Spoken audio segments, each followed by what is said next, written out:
The following is a presentation of the Missouri Sports Network.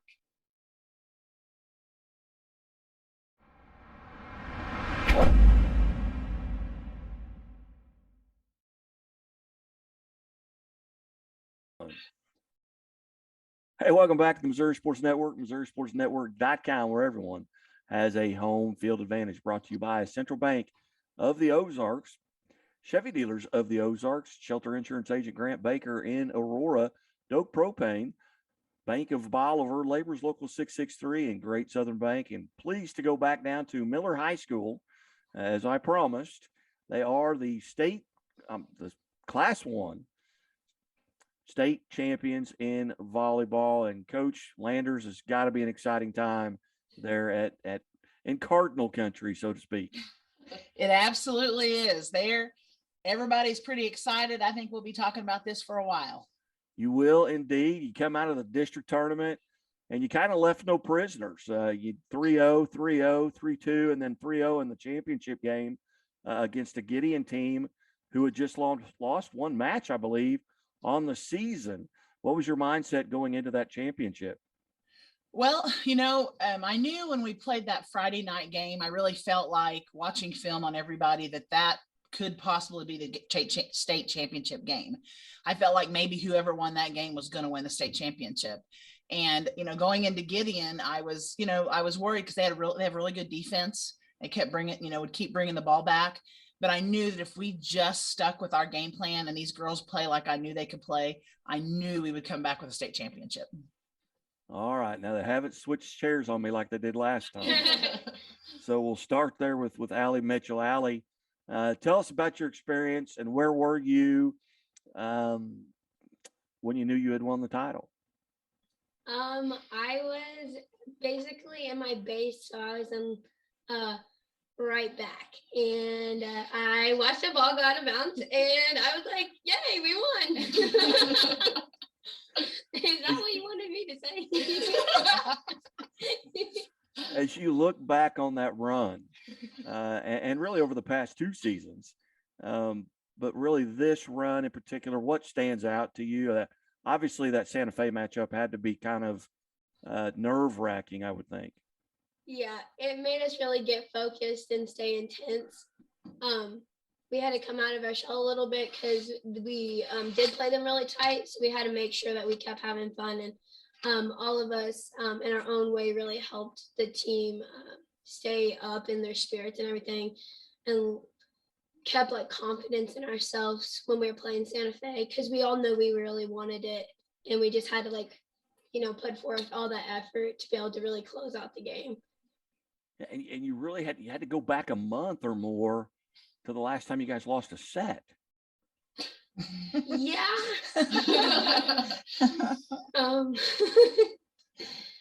Yeah. You hadn't been on that side. You hadn't been on that side of the score. You got to go back all the way back to Republic. I think 17, 18 matches, and you had not lost a set. And you come into the semifinal game and you lose two sets to Santa Fe. What's going through your mind?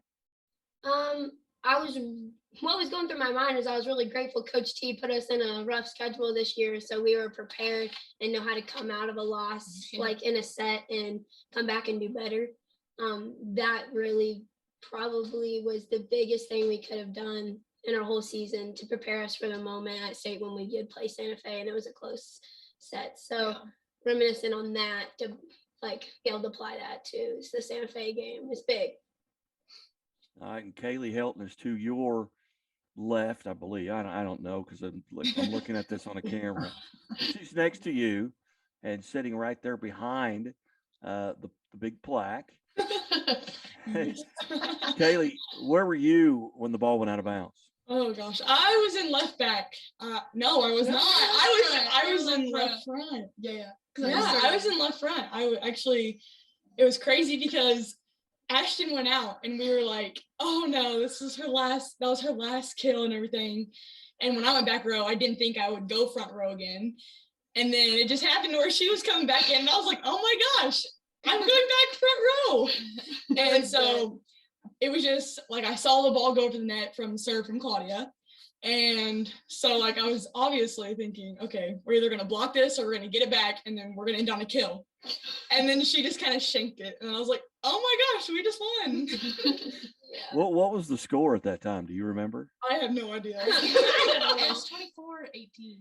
24-18. That's what I remember. Yeah. What Claudia said. Well, she was serving, so she probably looked at the board. Yeah. Yeah, I was saying, don't miss this serve, or coach, she's gonna kill me. So Claudia, obviously you know where you were. Yeah, sir. when so who ended up on the bottom of the pile? We didn't pile up. I We just was kind of sitting on top of circled Yeah. around. During the Santa Fe game, it was me and Claudia because we hugged Yeah. and then everyone tackled Yeah, us. in the Santa Fe game, I got crushed on the bottom. Like my leg bent, and I was like, "Oh, that hurts really bad." But it was good. We were crying. It was an exciting time. So It was good. you can't really feel the pain when you're just laughing and crying. And the adrenaline. Yeah, the adrenaline took over. Yeah. Very good. Well, as you look back over this, Ashton, as you look back over this season, are there parts of this season that really stand out? I feel like this whole season really stood out to me because I feel like we all just like flowed really well together. And I feel like this was a totally different volleyball team than we have been in the past. I feel like we all really grew into ourselves this year and all like performed our roles and what we're supposed to do really well. And I feel like we all had a lot of fun this year. And we won a lot of games, obviously. And I just feel like we all had a lot of fun doing it together. All right, and this is for anyone who wants to answer. What motivated you coming into this season? Was it that last year not winning it? What was that motivation as you head into this season? And how do you motivate each other? Because everyone's motivated differently. I'll say my answer. Then you guys Okay, can tell me okay, yours. go ahead. Okay. So my biggest motivation was probably when Coach T held up her brother's ring. He was a part of the 1994 state championship team, and she'd bring it to practice and would show the state ring. And I was like, oh my gosh, like I want one of those so bad. Like, and that was kind of the motive. Like she'd pull it out in the middle of the game, be like, hey, this is what we're working for. And it would fire me up and it would get me really excited. So that was some of my motivation this year. My motivation was just knowing that we're seniors and that this game could possibly be our last. I didn't want it to end. And I really wanted to leave our mark on Miller. Like, I know we already left one since we made it to state, but we might as well make a bigger one and just go ahead and win it. Yeah, you might as well win it since we're there and everything.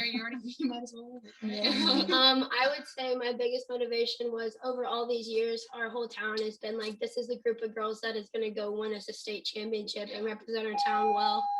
And we finally did it for everyone. And I just wanted to do it for us. I want to do it for Coach T. I want to do it for the community. So just like my surrounding and everyone that wanted it just as bad as I did, just like fired me up. Yeah, our community has definitely been like the best support system out Yeah. there. Mhm. Like they're the best 100%. crowd in the 417, and I'll take that with me to the grave. Yeah. And for me, pretty much, I agree with everything that they've already said. We wanted to do it for ourselves, and we wanted to be able to be that team that's like, yeah, we won state, and like have that be kind of our legacy in this town. And also for me, this was my last year getting to play with my sister. And so it was really, really cool that we got to go out with a state championship. And that's like the last game I ever played with her got to be a state championship. So That's that was pretty awesome. fun. Who was someone who was not at the state championship? Who was that first person that you heard from that congratulated you? Who was not there? Was it a grandparent? There were so many posts on Facebook. I don't know if And there wasn't also- anybody not there from Miller. Yeah. I think Say, everybody in the literally town was there. All 699 of us. Yeah. we were there. It was pretty amazing. It was also really crazy that we got home at like, what was it, 12? 12:30. 12. It was like 12:45 we arrived at It the was school. like, And everyone that maybe didn't get a chance to go and everyone that went was at the school waiting for us to get off the shooting bus. off fireworks, Yeah. silly string, playing music. It was really cool. It was awesome. Coach Landers, you mentioned your brother's state championship ring. I actually got a text from someone who was at the Final Four who said, "What is Coach Landers' brother's name?" And I don't know why that was brought up. And I I said, actually still have it in my pocket. She's gonna keep it I until got she gets hers. See, I still have it. It's right here. She would whip that out right in the middle of the game. There it is. Timeout. She'd hold it up. And be like, guys, this is what we want. We'd be like, yeah, that's what we want. Yeah. So I've still got it right here, and we're going to use it to help us. Of course, ours is going to have a volleyball on it. But, Yeah, you that's know. the important part. And that's one thing that the whole town, that's what they've always talked about. And, I graduated from here, and the state championship is the only thing they've ever, they've talked about. I'm ready for them to talk about girls for a while. It's been a while. And I love that stage. I went to every football game. I'm a Cardinal through and through. So, but I'm ready for these girls, because these girls work just as hard as the boys do. And, sometimes it's just different. And I'm glad that they finally could get something that they absolutely deserve. And this group absolutely deserves it, because they have worked hard. I remember, and I don't know which one of them it was, but one of them last year when we won third, one of them said, "This is not good enough, Coach T." And I remember that. I thinking it was probably Claudia. And, my sister and myself, we thought about that all year long, thinking about, okay, that's not good enough for them. It's not good enough for us either, but what can we do as coaches maybe to make them better, make them better. They're all already really, really good. So that made it even more challenging, because people would say, well, you don't have to do much. They're good enough, but you still need to make things challenging in practice every day. So, we tried to, and I think our blocking was one of our goals, is to make our blocking better. And it was a lot better. And our offensive threat, I think these girls put the work in the off season and during season, that they absolutely deserve this. And it was going to be heartbreaking if we didn't get it. Ladies, again, congratulations for visiting with the Miller Lady Cardinals volleyball team, Class 1 state volleyball champions. Who was the first person you called or reached out to when you won it? Probably didn't have to call anybody, did you? Everyone was already there. Everybody's there. Everyone was already there, but the first people I went to was my parents, obviously. Yeah. Aside from the team, like all of us seniors, there's some pretty cool pictures of all of us hugging, and then me and my sister hugged pretty soon, and then pretty much me and my sister beeline for the stands, and we went and gave my dad a hug immediately after. Yeah, after we won, I searched the crowd. I already had seen my mom, but I pointed up to my dad, because he's been the biggest support for me. So he was definitely the first person I looked to too. I think I did the same thing. I was looked at my mom and I was like, let's go. Yeah. Very good. Well, again, congratulations, an exciting moment. What do you do from here? Enjoy it. Basketball. Enjoy it. Go play basketball. Very good.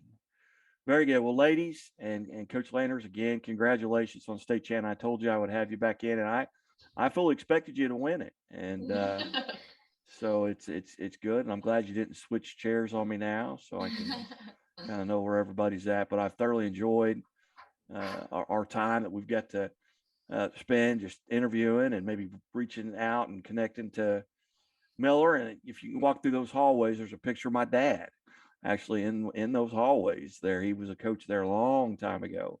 And Coach Landers may have had him in class, may have had him as a teacher. Actually, across the hallway, he was one of my teachers in this Very exact good. hallway. Yep. All right.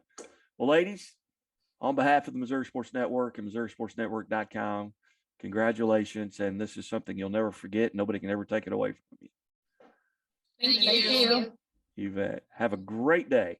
You're listening to Missouri Sports Network, MissouriSportsNetwork.com, where everyone has a home field advantage.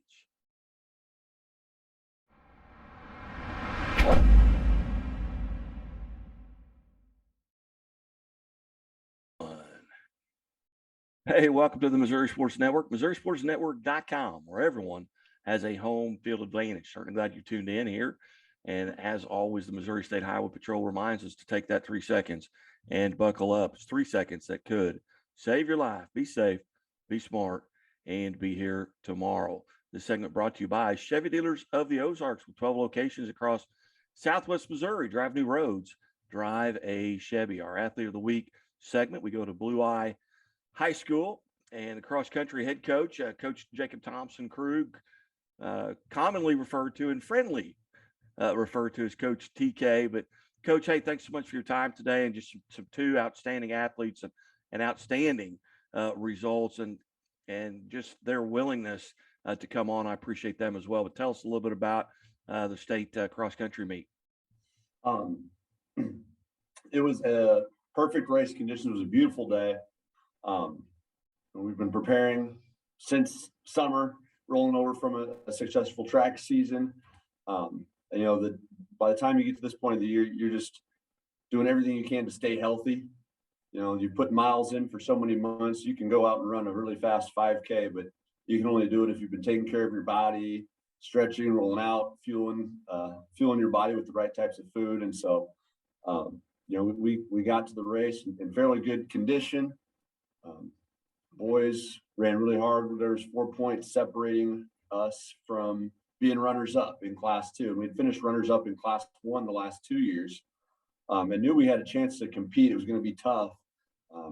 We had several PRs on the boys race, and we're able to get on the podium with the 4th place finish. And there's a lot of other programs that wish they could have been there. And I know our boys wanted a lot more than that 4th place finish, but they all ran exceptionally well. And the girls, we had some new girls this year. We knew it was going to be tough, but again, several of them had some PRs Saturday. They finished 6th, and they really ran well. Like I said, it was ideal conditions for them to display all their training. Well, alongside of you on either side, you've got 2 of the most decorated cross-country runners in the history of the state of Missouri. And we'll start with Ryan Cardanzia first. And Ryan is did I get close, Ryan? Yeah. Ryan is 4-time state medalist in the state cross-country meet. Not many folks over the past 50 years have done that. You are you're in a very elite group. But Ryan, tell us a little bit about this weekend or this past race, I guess. What were your experiences there, and what did you feel like you accomplished? It was fun. I didn't run how I was planning on running, but I think the biggest part was just how connected me and my team were, and we still podiumed, which was huge for class 2, and we were pretty happy with it. But yeah, results weren't what they wanted, but it was a great last race. Well, you medaled. Tell us a little bit about your race. And I know you said at the beginning you weren't happy with it, but Coach talked about the conditions being really well. If you had to go back and do it over, what changes would you make if you could run that race again? Yeah, the conditions were amazing. I started off behind 3rd place, which was Rex Heath from Principia, and he passed me right around like the 2K, and he started to gap me, and I wish I would have stayed closer to him for the finish and not let him get so far ahead of me. Now you're coming out of your senior season here with regards to cross country. What are your plans right now into the winter? Do you continue training? Do you play other sports? What's going on right now? I play basketball in the winter, and I try to run as much as possible, but it's hard having games for basketball as well. But I'm going to continue to run and get ready for track season. So now you're a senior. Yeah. What plans, if any, do you have for next year? Are you started thinking about that? Are you going to let kind of get through the holiday season before you start thinking about that, or have you thought about that? I put a lot of thought into it, and I plan to run next year in college, but I'm very undecided on where I want to go right now. I'm just gonna see how it goes. All right, as you look back on your 4 years in cross country, what are some moments that really stand out to Ryan as you look back? What are some high moments? Maybe you overcame an injury. Maybe you overcame a race where you were trailing. What are some of the memories that really stick out? I would honestly just have to say, I don't know. I feel like state every year is definitely the best experience, I would say. And I would say that probably this year is probably my favorite year so far. All right, if you could go back, to that Ryan Cardanzia, who is a freshman, what would you tell him in his freshman year if you could give yourself a little advice? I would probably say that to take the easier runs more easier and not worry so much about trying to be fast and trying to stay healthy. Very good. Well, Ryan, on behalf of Chevy Dealers of the Ozarks and the Missouri Sports Network, congratulations on being named a Chevy Dealers of the Ozarks Athlete of the Week, and best of luck as you go forward into basketball season. Thank you. And on the other side, we have Riley Arnold, who probably is maybe the most decorated or among the most decorated cross country and track and field athletes in the history of the state. Riley, good morning and welcome to the Missouri Sports Network. Hello. Not unfamiliar. You've been on several times before, but Riley, take us back to this particular race here at the state championships. What were your impressions going into it? And a very narrow victory for you, maybe the closest race you've been involved in, 0.4 of a second. Tell us about the race. Yeah, it was definitely the closest finish that I've had. The weather was really good, and I knew that there was going to be a lot of good competition for me. My strategy wasn't really to not lead. I usually try to lead all of my races, but just glad that it came through at the finish. So now this is your 4th consecutive first place finish, and this time you did it in Class 2.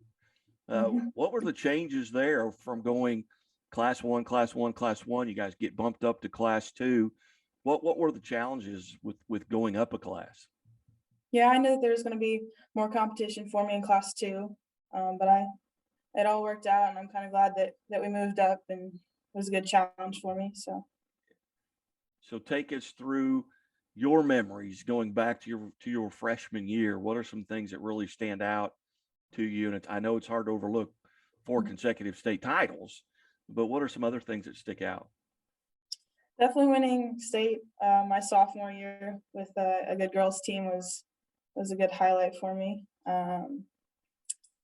Yeah, just all the practices and all the team bonding stuff that we did, just really good memories to keep. So is there a race you'd like to run over?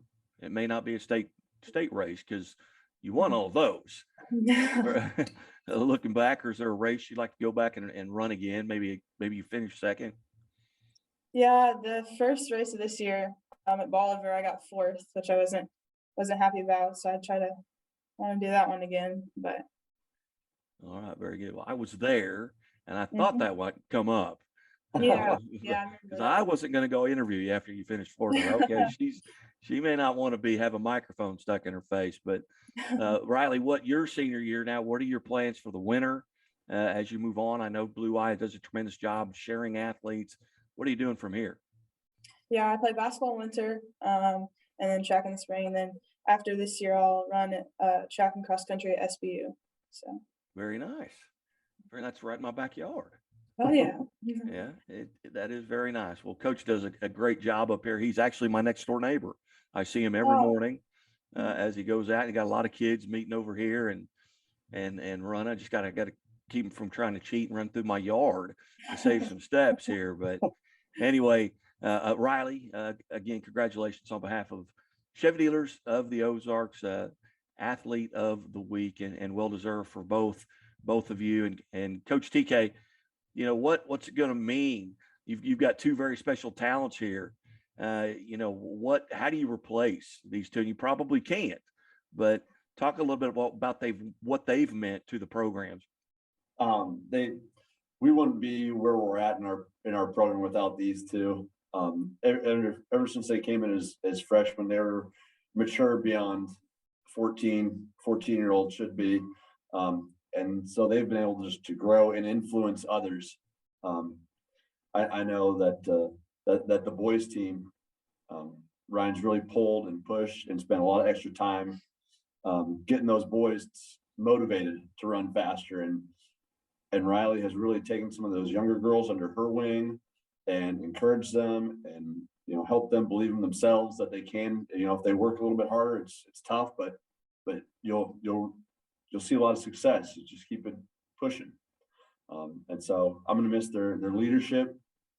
They have great insight with all of their experience running in state state meets since their freshman year. So they've taught me a lot about coaching. I wouldn't be the same coach if they hadn't come through Blue Eye. So I'm indebted to them for all the knowledge that they've given me, and I'm hoping I can take what they've taught me and pass it on to the younger kids after they're gone. Well, I asked Ryan and Riley what their plans are. What do you do? What are you going to be doing over the winter and into the spring? Honeydew lists I've been putting off since June. So and then actually we about 4 days a week there's a group of kids, middle school, high school, that don't play basketball, that they like to go out and run on the course. And so I give them a workout, and they want to stay in shape. They've enjoyed their success running, but they're not basketball players, and they don't want to just sit down. So I give them a structured activity to do, and they just kind of stay in shape. So when track season rolls around, and they can get in track shape, then they can compete at their highest level, and then it just will roll over into summer. Very good. Well, Coach TK, I certainly appreciate you helping set this up. And again, Ryan and Riley, on behalf of Chevrolet the Ozarks, congratulations being named Athletes of the Week here at the Missouri Sports Network. And you guys will be watching. And Riley, don't cut through my yard when you get up here. No problem. Thank you very much. Hey, again, thank you. You've been listening to the Missouri Sports Network at MissouriSportsNetwork.com, where everyone has a home field advantage, presented by Central Bank of the Ozarks, Labor's Local, 663, Doak Propane, Great Southern Bank, Shelter Insurance, Grant Baker, and Aurora, the Missouri State Highway Patrol. Keep it right here.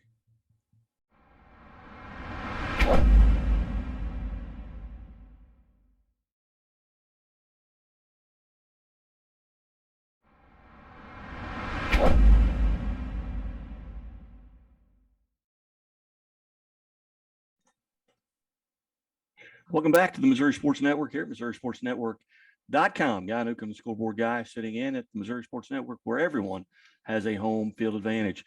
Presented by Central Bank of the Ozarks, Labor's Local, 663, Doak Propane, Great Southern Bank, Shelter Insurance Agent Grant Baker in Aurora, and the Bank of Billings, established 1889, the oldest bank in Christian County. We go just a little bit north of me out to Hermitage High School and visit with the head cross country coach, Mark Sabala, coming off of a boys Class 1 state championship. Coach, thanks so much for your time today. Thank you for inviting me on. I appreciate it. You bet, Coach. Exciting times here as you look back at the event, and it really wasn't that close. 61 points you guys finished with. You double up, or the second place finisher doubles up with 132. You win by 61 points. What was the feeling going into the meet? Did you feel like you had the chance there to win?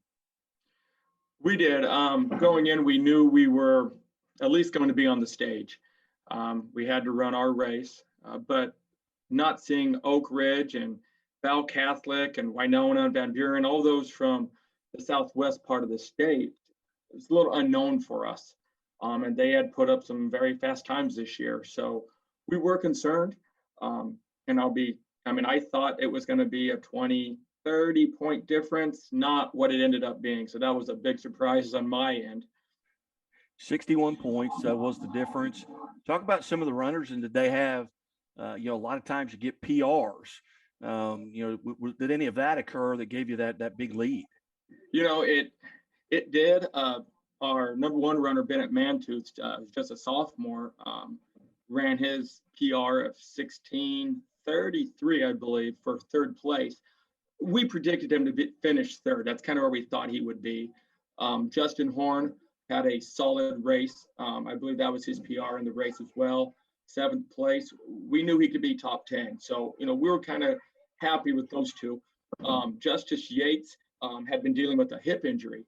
And we kind of hoped he was going to be up with those two, but he fell back some with that injury. I think he finished 29th, probably about 40 seconds off where he should have been.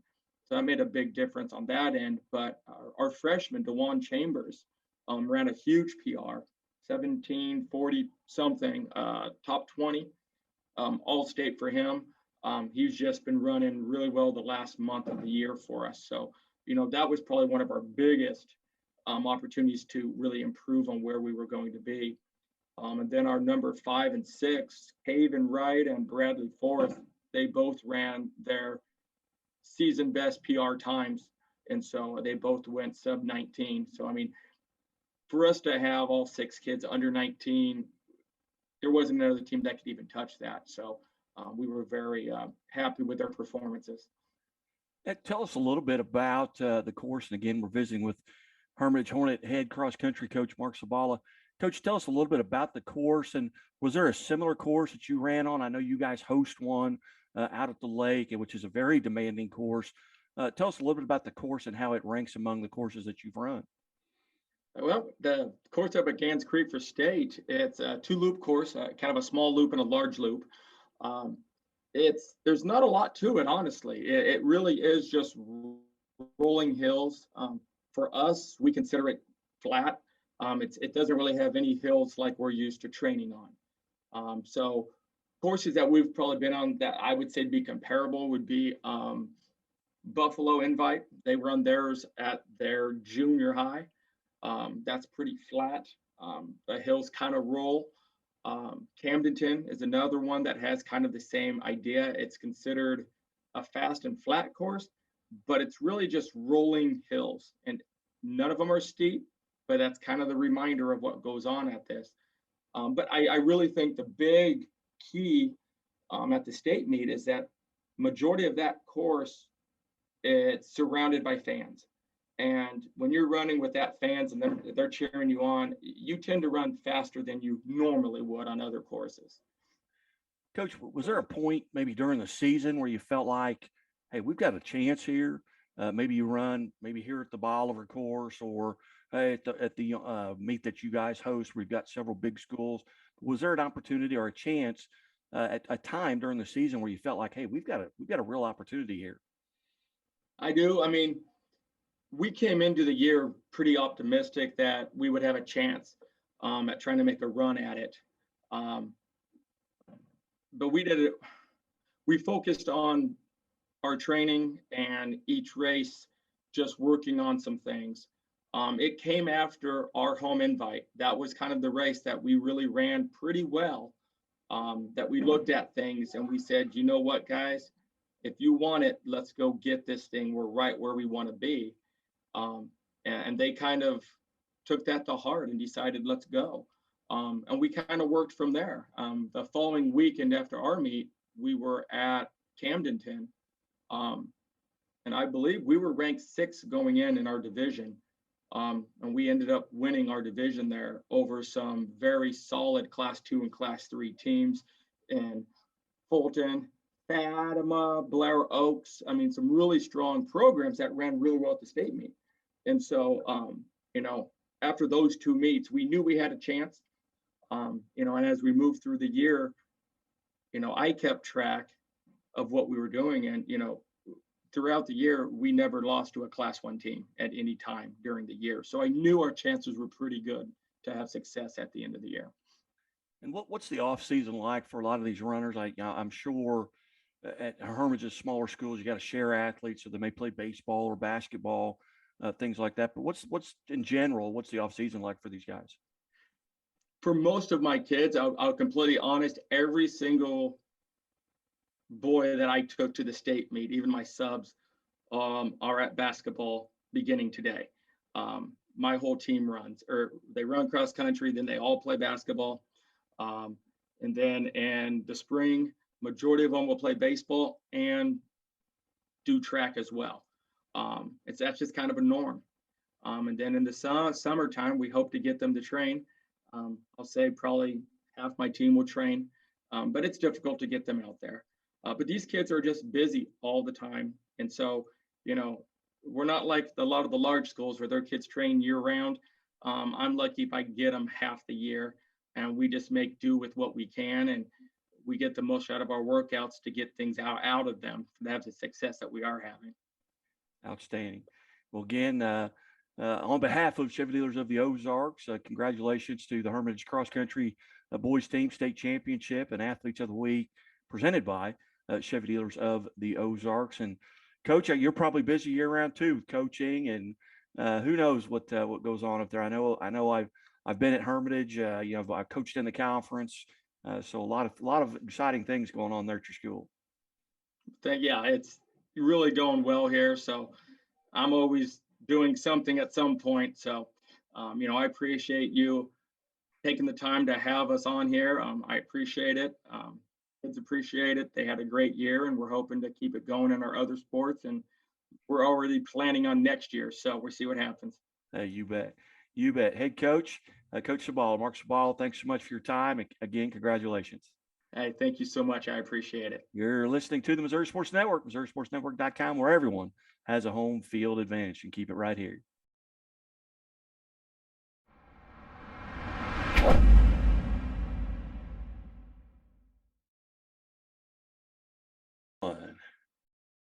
Hey, welcome back to the Missouri Sports Network, MissouriSportsNetwork.com, where everyone has a home field advantage. Brought to you by Central Bank of the Ozarks, Shelter Insurance Agent Grant Baker in Aurora, Doak Propane, Chevy Dealers of the Ozarks, Laborers Local 663, Great Southern Bank, Doak Propane, and the Bank of Billings. Certainly glad that you have tuned in. And as always, the Missouri State Highway Patrol reminds us to take that 3 seconds and buckle up. It's 3 seconds that could save your life. Be safe, be smart, and be here tomorrow. Continuing with our state championship talk, we go to Blair Oaks High School and head coach Sharon Bush-Jost. And Coach, state championship, congratulations. Thank you. It feels really good, even a couple weeks later. You bet. Coach, not unfamiliar to the state titles. You've had 12 Final Four appearances since 2000. Tell us a little bit about this team and its makeup and just that getting through that districts and into that state championship game, which wasn't easy. No, nothing was easy about it. But this team, I think consistency has kind of been the theme with this team all season. Played at a pretty high level throughout the season. The record kind of indicates that. We had a few games where, we didn't play our best, but just played at that level, that high level. And then I felt like everyone, for the most part, everyone settled into, their starting position, their batting order in the lineup. And we stuck with that for, much of the season, just with a few changes here and there. But, we have a little bit of speed, not a ton of team speed. So we added a few players, younger players, to kind of help out in that area. So there were games this season where, we may have started with the 9 players, but by the time it was all said and done, you might have seen about 15 players altogether. So I would just think the consistency was the theme, and just players performing at a pretty high level throughout. Going into the semifinals, you take on a Sullivan team, you win 4-0. Then you've got to play a very good Chillicothe team. It's a 3-2 win. Then you also have the advent of Mother Nature gets involved with cold temperatures, the rain. Tell us about the challenges there and how you kind of kept your kids focused on the goal. Well, it's hard for me to complain about the challenges we faced with the weather, because there were other teams that had much tougher weather to play in than we did. Our biggest thing was just, being flexible and patient, and understanding that the time, very well, and our game time was going to change, and did change several times. But it was more about just managing our time in the hotel, because we kind of kept our plans, as we had, and didn't change anything. So we had a little bit more hotel time, downtime than we planned on, but just filling that, we were able to secure a facility in Nixa, Missouri. Cy Sports, a shout out to them. They were great to work with. I wasn't expecting one phone call for that all to just fall into place. But that, and then, playing both games in one day, like I said, it was hard to complain, because the sun, I started to complain a bit about, man, that sun is bad. And I'm like, oh man, just be quiet, Sharon. This is great that we can even play. And then in that kind of weather. So Mother Nature did mess with teams, and I feel bad for those who had less than ideal conditions to play in for a state tournament. But it's tough. It's tough to make make the perfect call in that situation. Again, here on the Missouri Sports Network, visiting with Blair Oaks head softball coach, state champion, state softball coach Sharon Bush-Jost. And Coach, take us through that championship game. 3-2. It's a nail biter, could go either way. What are your thinking there, and how are you trying to keep the kids focused after what they've been through over the weekend? You know, that's a game that I don't know if I want to put myself back through some of that rehashing. It was a game of highs and lows. You know, you get on the board first, which is so important, but Chillicothe had an answer for everything we did. So, you know, up one, then tied, up one, and then just one out away in the top of the seventh, you know, from finishing it off. And man, they are a great team, Chillicothe, and just made it tough on us, and they tied it. So it's, you know, it's just, you know, all games are a game of momentum and adrenaline and that. So we had to kind of rebound from that very quickly to be that close. But that's where being the home team in that situation and going into the bottom of the seventh and just thinking, man, if we could just finish this right now. And I'll tell you what, our leadoff batter, Kenzie Libbert, she just about did it with one swing. You know, the softball gods were not with us on that particular hit. I mean, it literally was inches from going out. And she led off. She's our leadoff batter, and we just about had a walk-off home run. And it went from that to a base, you know, a bunt single by Cadence Kliegel. And then they intentionally walked our number 3 batter and our pitcher, who's been a stud all year, Andy Siebenek. So it loaded the bases with nobody out, and didn't get the walk-off home run, but we got a walk-off walk to win the championship. So Macy Ernst came in to pinch hit for Anna Hampkins, who was out of the game, not by choice. We used 2 runners for her, so she was no longer eligible. So Macy came off the bench and had a great at bat and drew a walk. So I'm just, you know, even talking about it now, just relieved that it ended in the bottom of the 7th. Coach, talk a little bit about the makeup of your team. What are you going to lose off of this team senior wise, and who's going to have to step up and replace some of those? Well, you know, all 3 spots in the outfield were filled by seniors. So our entire outfield will be a new look. Andy Siebenek in the circle, a senior, and she's had a great 4 years, great career, Blair Oaks softball, and we'll miss her. And then we've got our second baseman, Cadence Kliegel, who's been the starting second baseman since her sophomore year. And then our 6th senior, Macy Ernst, she's mainly been, we've used her bat. You know, that's been her main contribution to the team, you know, over the course of the last several years. You know, definitely powerful swing. So every player will be missed in a big way. But, you know, that question is posed to me often at the end of a season, but I am very grateful and lucky to be coaching at Blair Oaks, because we always have players who have been waiting patiently for their turn and ready to, you know, to take over.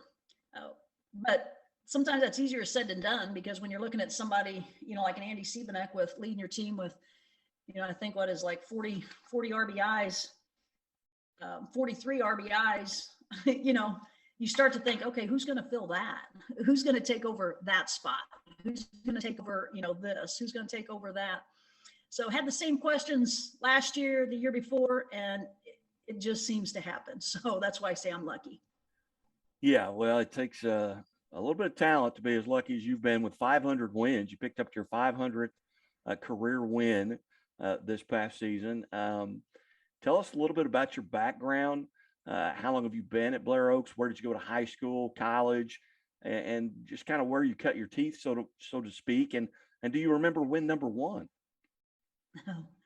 Well, you know, I can say yes to remembering win number 1, because my superintendent, who is a huge fan and had 4 daughters play softball that I coached, he was for the 500th win. He was wanting to say a little bit. He wanted me to look up where that first win came from. Great coach at Vienna, Mick Bird, who, you know, won state himself last year, I believe, and is retired. But the first win came against Vienna a long, long time ago. This is my 26th year coaching at Blair Oaks. I think what makes it extra special for me is I'm a 1983 graduate of Blair Oaks. So to be able to, and my entire family, I'm from a large family, and all of us went to Blair Oaks. So it's kind of the, you talk about bleeding green. It definitely holds true for me. So being able to coach at Blair Oaks and just, coaching great players, having great family support, that's to me, what makes it extra special. Not everything is easy about it, but you're not going to have I don't know if there's ever a season that, that isn't without its challenges. But over the years, I can't complain. Anytime there's been a difficult situation, I felt like it's been handled, the parents have been professional in how they address it and handle it. And it just makes it easier and something to be proud of. Who in your background has influenced you with regards to your coaching? Is it someone you played for? Is it someone maybe you assistant coach for? Who's been, a couple of those folks have been big influences in your career? Well, I played, I love sports in high school. I even played volleyball. We did that kind of in the same season back in the day, but I wasn't great at volleyball, but I liked playing it. It was a sport, so I liked it. Loved basketball, and I say sometimes basketball may have been, as a player in high school, my true passion. I would have loved to play that in college. I did play for Central Missouri State University, UCM, played a couple years there, but and that was a great opportunity. But it's, just about any coach I've ever had, whether it be a softball coach or a basketball coach, I know Mark Buffington was a basketball coach that I had in high school, and Mary Beth Oshner was one of the first coaches at Blair Oaks High School. Vic Cadici, Fred Fork. I go back to when I was a kid and playing, Teresa Dorge and, Jane Shell. Those are their maiden names, of course. But, and then my family was big sports fans. So I'm sure I left a lot of important people out there. But it's just pretty much, I had a lot of respect for any coach that I ever had. And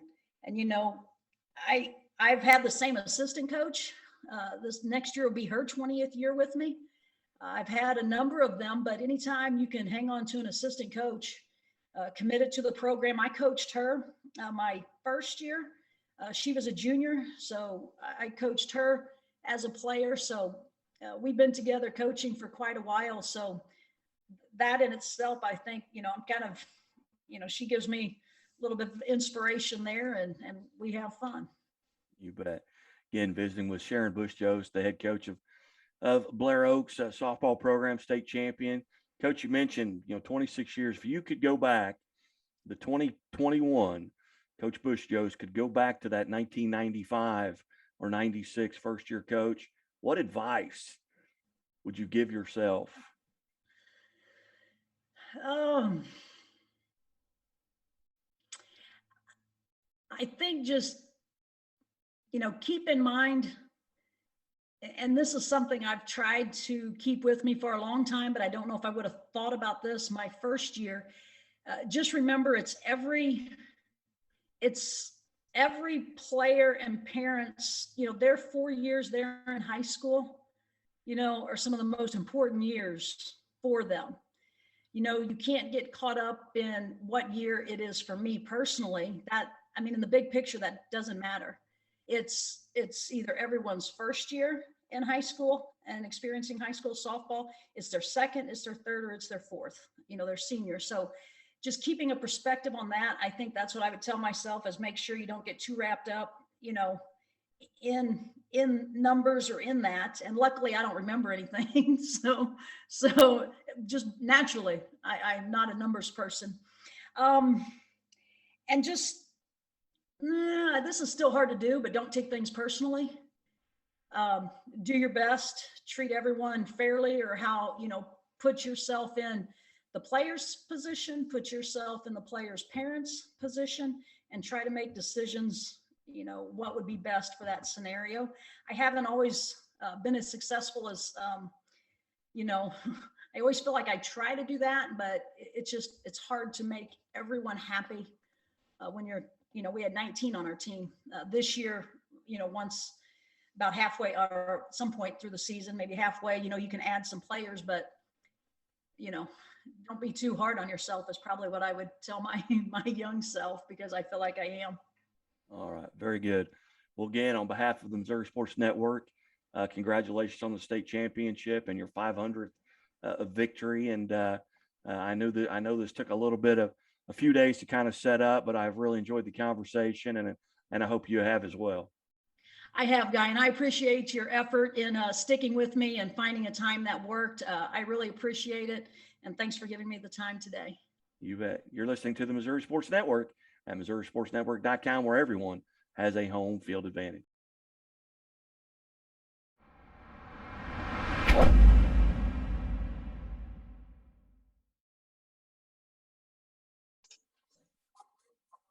Hey, welcome back to the Missouri Sports Network, MissouriSportsNetwork.com, where everyone has a home field advantage, presented by Central Bank of the Ozarks, Laborers Local 663, Doak Propane, Shelter Insurance, Grant Baker in Aurora, and Great Southern Bank. And we go to Herman, Missouri, and welcome in the 15-time state champion Herman volleyball team and Coach Phil Landolt. Coach Landolt, thanks so much for being part of the show today. You're welcome. Coach, you finished 31-5-1 on the season. Kind of put a bow on the season. From your standpoint, did you think it would end at this point with the state championship? And kind of how did it begin? And kind of give us a rundown of the season. Well, we all hoped it would end with the state championship, and we worked pretty hard through the season. And we kind of knew we could do it once we started our season. We played a really difficult scheduled first part of our season, and we got a couple of our losses there. But once we got into the regular part of our season, we were rolling pretty well. We won a tournament in Lebanon. We finished in the top 8 of a tournament in Illinois, which usually has some nationally ranked teams. And we were playing really well towards the end of the season, and it ended up exactly how we wanted it to end. As you look at the end of your season, going through districts all on into the Class 2 state tournament, you lose one match in 6, I believe 6, with the 2 district games of 4, you lose one match to a Jefferson Festus team. You guys really are playing well down the stretch. I think the Jefferson game was one of the best games that we played overall. That Jefferson team was really tough. I know they took one set from us, but I felt like all except for one set, they were very competitive sets, but we were playing really well. And I would hate to have to see that Jefferson team again. They were pretty talented. Yeah, was that kind of you lose to St. Francis Board, you get shut out there going into district. Was that kind of a wake-up call as you head into the postseason? Borgia is traditionally always very strong, and they had a ton of seniors that had been playing since their freshman year. And so we've always battled with them, and we played them really closely right before we started our district play. And I don't think we played badly against them. I thought we played pretty well. Probably some things we could have done different to change the outcome, but I don't think that messed with us at all any. And you've got 6 of your 7 seniors there alongside, and we'll start down here with Chelsea. Chelsea, tell us a little bit about the position you play and what your roles and responsibilities are on the team. My position, I played libero, and I was also one of the 3 team captains. I was in charge of playing defense in the left back and just being vocal out in the court and make sure we stuck together through the good times and the bad. So it was exciting, and I'm glad I got to be a part of this special team. How long have you been playing volleyball, Chelsea? Since the 4th grade. Yeah, 4th grade. So. What is something that, what's maybe your favorite part of it? What brings you back to the gym every day? Really just the love for the sport. Even when we were younger, we weren't all that talented, but being able to push yourself and being able to achieve things was really something special. And I just fell in love with the game in whole, and I've never lost the love for it. Chelsea, as you look back at this 2021 season, was there a point at the season where you felt like, hey, we might be able to win a state championship? Was there a match? Was there a game where you kind of thought, I know you finished 31-5, but still, there's got to be at some point you got to start thinking about a state championship. It was probably the Helias game. We lost the first 2 sets, and they were a pretty good team. And we came back and ended up winning that game. And just the way we rallied and came together, it was just a really exciting game. And I knew we had the ability to carry on for the rest of the season. So that was probably the breaking point for me. All right, very good. Now you're a senior. Yeah. What plans, if any, do you have for next year? I'm going to attend Central Methodist College, and I'm going to play volleyball there too as well. And what led to that decision? I just wasn't ready to give up the sport yet. I love playing defense. I love the atmosphere that volleyball has, and I didn't want to attend, so I'm continuing my career there. All right. Well, hey, Chelsea, on behalf of the Missouri Sports Network, congratulations on a state title, and congratulations on a college decision as well. Thank you. Introduce the young lady next to you. I believe it's Madison. Tell us a little bit about her. She's one of our outside hitters. She is she's a very high vertical. So when she hits the ball, it's pretty spicy sometimes. She's very athletic and just a great overall player to be a teammate. Madison, good morning. Good morning. Tell us about your roles and responsibility. So basically throughout the game, if I got the opportunity to hit on the left side, which was sometimes a little more difficult for me considering I'm only 5'5", but I always got to go in the game to serve and then play a little bit of defense. Where were you when that final point came down and you were state champion? Were you on the floor? Were you on the bottom of the dog pile? Were you on top of it? Where were you? Well, I was playing left back at the time. So as soon as we got that last point, I just got smoked from the back, and that sent me down to the bottom of the dog pile. So do you know who ran over you? It was either Chelsea or McKenna, who's not here, our last senior. Oh, very nice. Well, we had an opportunity yesterday. We visited with Westminster Christian, and one of the young ladies got ran over there as well. She said she went to take a knee, and before she knew it, she was on her back, and she had no idea who ran her over. By the end of the interview, we figured out who it was. So anyway, what's one part of this season, or maybe your career, that you're not going to forget? What are some things you can look back on that you're going to be able to tell your kids, your grandkids? What are some things you're just not going to forget about this year? Well, like Chelsea said, that Helias game was pretty cool, but overall, the state championship was the best part of the year for me. I mean, I can say that I went back to serve and I was shaking like this much. I was very nervous. So to have that be the last point was really cool. I'll never forget it. Very good. Well, Madison, on behalf of the Missouri Sports Network, congratulations on the state title. And what are your plans for next year? Well, actually, yesterday I verbally committed to William Woods to run track and field. Yay. So that's where I'll be next year. All right. What events? What do you run in particular?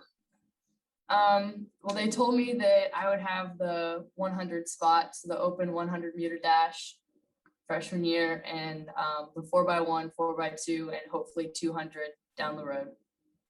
Very nice. What, if I may ask, what particular areas of study are you looking at? I'm looking to major in social work. Very nice. Background? You got family there, or? No, just pretty close to home, and they have an extremely good program for social work. Outstanding. Well, again, Madison, congratulations. Tell us a little bit about Allie, sitting to your to your right? Hallie Overcamp is one of our DSs, so she plays a whole lot of defense. She's one of the scrappiest girls I know, and overall, she brings a lot of energy to the team. Allie, good morning. Good morning. All right. Tell us from your standpoint, what are your roles and responsibilities? So like Matt said, I am a defensive specialist. So I play right back and I also serve. My main role is pretty much just to get digs and to bring up the team and keep lots of energy both on the court and whenever I'm on the bench. All right. What are a couple of moments throughout your career you're not going to forget? So overall, mainly just getting those digs that maybe when I was younger, I didn't think I could get, but just like pushing to get those, because it's just like a great feeling every time that you get like an amazing dig. And most definitely, like both of them said, the Elias game was an amazing game for all of us, and definitely one I won't forget. And then the state championship and the weekend. What's your favorite part about being part of this group, or is it the relationships that you've built? Is it the sport? What are you going to miss the most, I guess? Honestly, it's a mix of both. The group of girls that I've played with since 5th grade mean the absolute world to me. And then the sport as well. I love it with my whole heart and I'll never forget it. So what are your plans, Allie, for next year? I plan on attending East Central and majoring in radiology. Wow, radiology. Any background there? You got family in the medical field, or? Yeah, so my brother is an EMT, and my dad and my grandpa are actually part of the fire department, and I absolutely admire how they go out and help people constantly. And I knew I wanted to be a part of that from a young age. So then I just kind of did some research, and I've been job shadowing at the hospital, and I absolutely love it. So Outstanding. Well, Allie, congratulations on behalf of Missouri Sports Network on the state title, and congratulations for your field too, as we look forward to that. Always wanting to help. But tell us a little bit about Grace, who's sitting behind you. Okay, so Grace is one of our middles, and she is an outstanding blocker, and I love her digs in the back row. So. Yeah. All right, Grace, good morning. Good morning. All right, tell us and the viewers, listeners, a little bit about what your roles and responsibilities are. All right, so like Hallie said, I am a middle, and I'm a middle front and a middle back, so I play all the way around. In the front row, my responsibility is to try and read the ball and block and close the block. That didn't always happen, but I always try to. And I also go up there and swing. And my favorite set was a slide, which my setter did an amazing job at that. In the back row, I was the middle back, and so I had the responsibility of the entire back line, and that was a lot, but I also had my left and right sides to help me out whenever I needed it. Tell us a little bit, Grace, where were you when the winning point was scored? What went through your mind? What was that feeling like? So right before that final point, or right before we served the final point, I looked up at the scoreboard and I realized how close we actually were, and I think a tear started falling. But I cleared it before the point started, and the entire point I was just like, we got this. And I was up at the net, ready to go, and yeah. Have folks, talked to you about the history there? I mean, Lady Bearcat volleyball at Herman is, when you talk about that, you use that, you say that in the same breath that you talk about Webb City football or Joplin football, or Valley Catholic or something like that. 15 state titles. Have you guys discussed the part of history that you've been a part of? Do you understand that? Is it are people talking about that there in the district, in town? Hey, this was number 15. Nobody else has done this. Yeah, so I think it's really prevalent to us how historic it is, because a lot of us have had moms, aunts, cousins, also on state championship winning teams. And so like, I know a few of us, our moms were on the first state championship team. And so it just means a lot to be on this one. And as you look at this, that moment that you had where the tear comes to your eye, those are things you're just not going to forget. Those at this point are maybe the highlight moments of your life until you get married and you have children and things like that. Right now, that's number one. What are some other things that are going to stand out to you about this season or any previous season? What are some things you're not going to forget?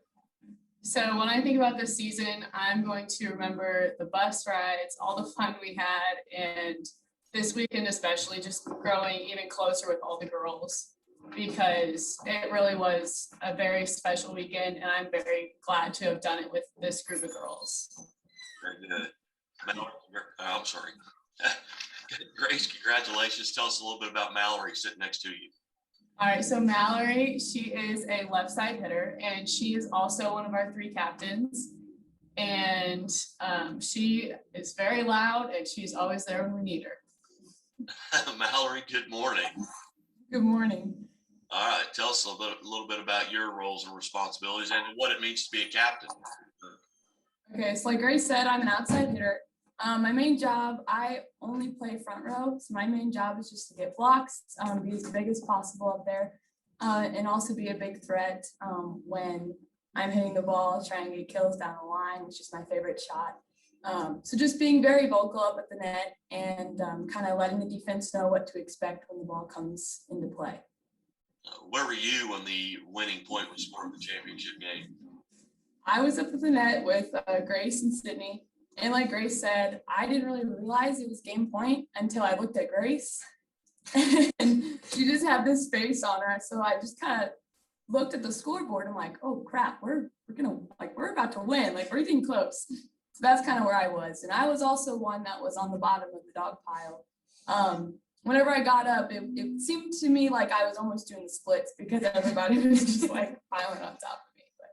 But yeah. So you don't know who ran over you either, do you?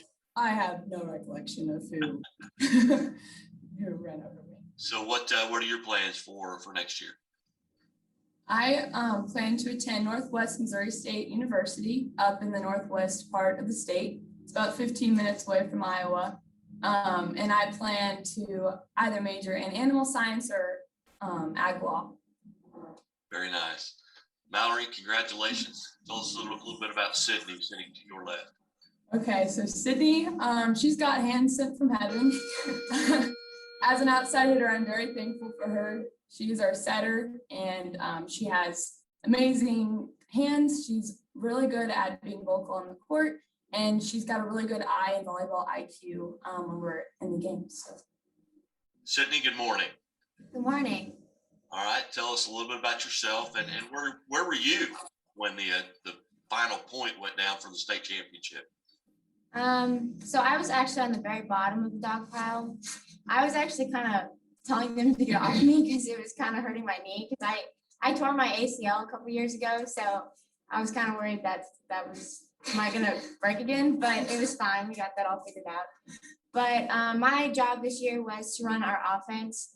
I was a setter freshman year, and then I was DS last year and got put setter again this year. So I was a little uneasy coming into this year, but I gained confidence really easily with our coaches.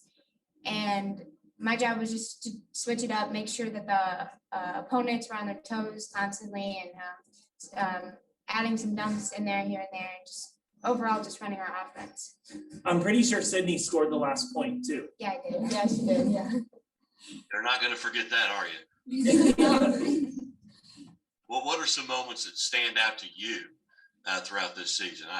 Everyone has mentioned Elias. Elias has probably got more airtime in this interview than any other interview. But what are some things outside of that are going to stand out to you? So really in that Festus game, as a setter, you can kind of really tell when your hitters are on. And at the beginning of the game, really weren't connecting well. And by that second set, it was like everything I was setting, everyone was hitting. And it was just like such a cool feeling to know that was kind of like the awe moment for me. I was like, I know we're gonna win. And it was like I had confidence in each of my players that they're gonna give me the balls to set the ball. That if I set my outsides, my middles, my right backs, that they were going to terminate the ball. And that was really the moment I was like, we're gonna do it. Very good. Well, we have a social worker, a radiologist, a veterinarian. What are your plans here as you go forward? So I want to attend Maryville University and become a physical therapist and specialize in sports. So kind of like all the therapy I went through, I want to help future athletes that way. Very nice. And a lot of times, you go through that. I went through an ACL injury and several other knee surgeries and thought, man, I'd like to be an athletic trainer or a physical therapist. So a lot of times, the things that happen to us determine what we're going to do.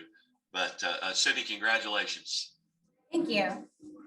And again, we're visiting with Herman Lady Bearcats, the volleyball team, 15-time state champion volleyball team. Coach Bill Landolt. And Coach, it had to be a special season. You've got, these are 6 of your 7 seniors.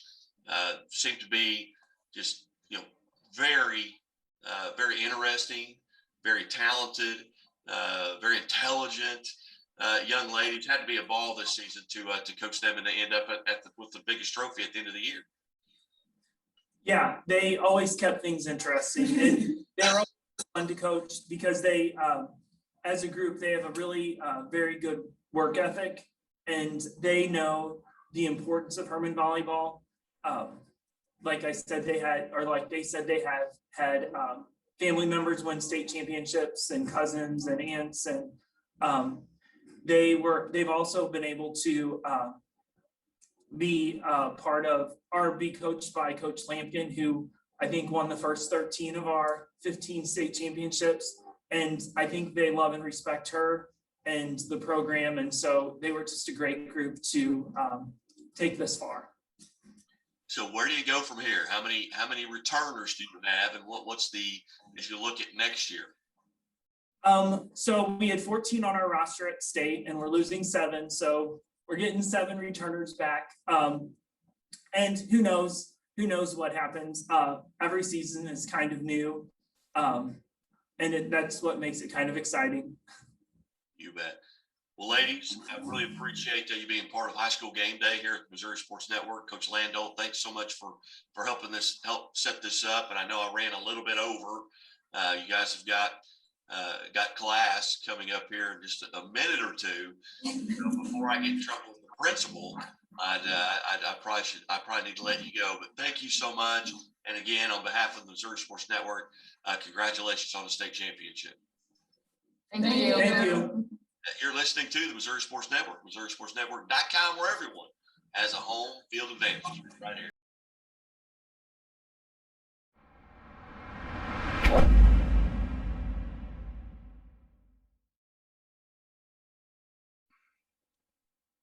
Hey, welcome back to High School Game Day here on the Missouri Sports Network, MissouriSportsNetwork.com, where everyone has a home field advantage. Brought to you by Central Bank of the Ozarks, Laborers Local 663, the Missouri State Highway Patrol, who reminds us to take that 3 seconds and buckle up. It's 3 seconds that could save your life. Be safe, be smart, and be here tomorrow as we continue to work our way around the state.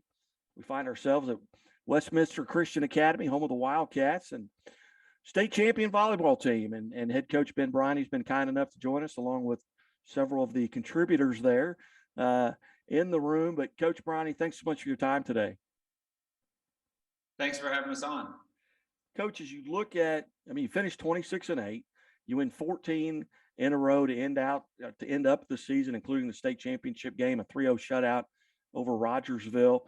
Kind of put the season, so to speak, put a bow on the season. When did you feel like you kind of got hot, and just your reaction to the season culminating in the state championship? Really it was obviously the group of players we had coming in new that we basically changed everything or a lot of what they'd been doing before. And coming in, seeing what we had in open gyms, was like, okay, we've got a very talented team here, and we just have to get all going in the same direction and implement our system. And then probably after the Lutheran St. Charles tournament is whenever the team as a whole really started getting locked in practice. And it was kind of late in September or mid-September, and it was like, okay, we've got something here. And that was when we started that run of 14 matches that culminated in a state championship. And so it really was them buying into the system, buying into there are no big moments. We have to treat every point in practice just like a state championship. And obviously it worked out for us. Take us back through that state championship run as you get into districts. You got Ville Duchesne, and then you've got Clayton, who that was probably your closest match down the stretch. Take us back, through that contest.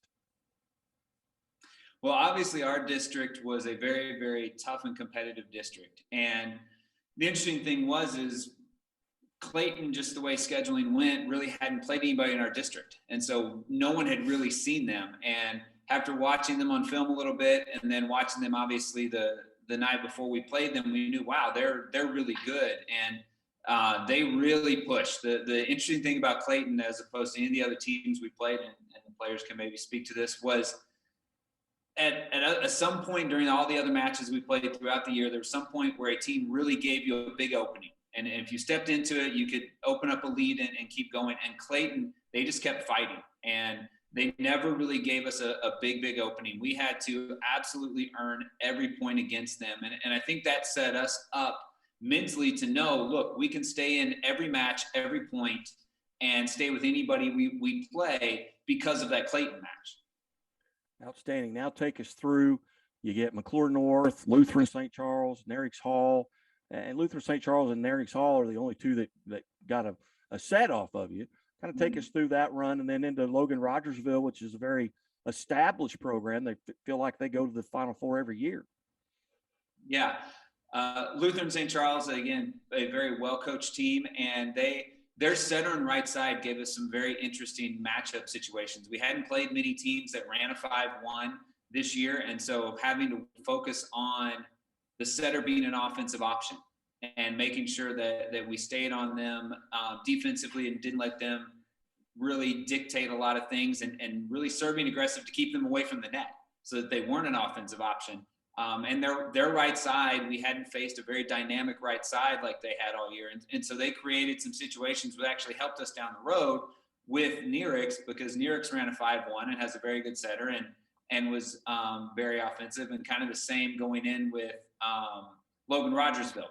And so that all the wins kind of built on top of each other of helping us get to, when we got to a team like Logan Rogersville with two very, very strong arms on the outside, we knew, okay, if we keep them out of system, we can set up our offense, we can set up our defense, set up our block to where it makes them very one-dimensional. And we felt if we could do that, because we have a very good block, we have very good defense, and then we give us an opportunity to transition, and our offense is very diverse across the front row, no matter who we have up there, that we're going to have an opportunity to go and be successful against a team, like you said, that is constantly in the Final Four and has had that experience like Logan Rogersville, and the players did a good job every day in practice. And when we got into the matches of following the game plan. In that state championship with Rogersville, what are some things you kind of took advantage of there in that contest? You shut them out 3-0. What were the things that you really felt like you took good advantage of in that contest? Well, one of the things is obviously our strength from the service line. We really focused on that all year, of making sure we hit our spots to make those passers have to move. It kept them out of system. We got a lot of free balls back, and then just finding where the mismatches were with their block and our attackers. And we set a little bit faster tempo offense, and our middles did a great job all game of driving and forcing their middle blocker to think about, okay, should I leave early? Should I stay? And it opened up our pin hitters to have a lot of one-on-ones and able to take big swings. Outstanding. We've got several young ladies there in the room. You might start just to your right there. We'll go around the room and introduce and visit with everyone. Who do we have up here? I'm Tatum Osmond. I'm sorry? Tatum Osmond. Tatum? Yes. Tatum, how are you today? I'm good. How are you? I'm good. I'm good. Tell us a little bit about, first, you junior or senior? Are you junior? I'm a senior, sir. Okay. Tell us a little bit about the position that you play and what your roles and responsibilities are. So I was a middle, and we kind of worked all season to just. I had never played middle before, but I came on to tryouts just to try a different position, and we worked all season to get blocking, lockdown, and hitting in spots that we want the hitting to go to or the ball to go to. And I really enjoyed just, having the last drive with my girls, and I was considering not even trying out, so it was a big deal to be able to play in a state championship game. So you're probably happy that you decided to try out. Yeah. My mom ended up, after we won, was like, I cannot believe that I told you I didn't think that you would try out. Very good. Now, with you being a senior, what was that experience like going through the districts? And can you point back to at one point during the season where you felt like, hey, we've got a chance, we can make a run here? As soon as we realized that, we were the last regular season game and we were moving on to districts and we were on a winning streak and we were already hot and I felt like we were already prepared to be going to the Final Four at that point, and practices were not as long, but we got just as much done. We were focused, we were ready, and really the last regular season game was when I was like, holy cow, we can do this. So. Very good. What was it like as you knew you were going to go into the championship game? How are you getting mentally prepared for that going into a state championship game? What are your thoughts? What are you thinking about? What are you eating? What are you listening to? What are you doing to get motivated? We had breakfast together as a team, and I'm the team hair braider along with Shelby. And so I was really thinking about getting everybody's hair done before we got there, which probably wasn't the best for game ready mental preparedness. But we were cracking jokes in the van, and I was braiding hair last minute, and that's really what got me ready. Very good. Where were you when you realized you just won the state championship? Are you on the floor? Are you on the bench? Are you on the bottom of the pile? What happened? Take us through those final moments from your standpoint.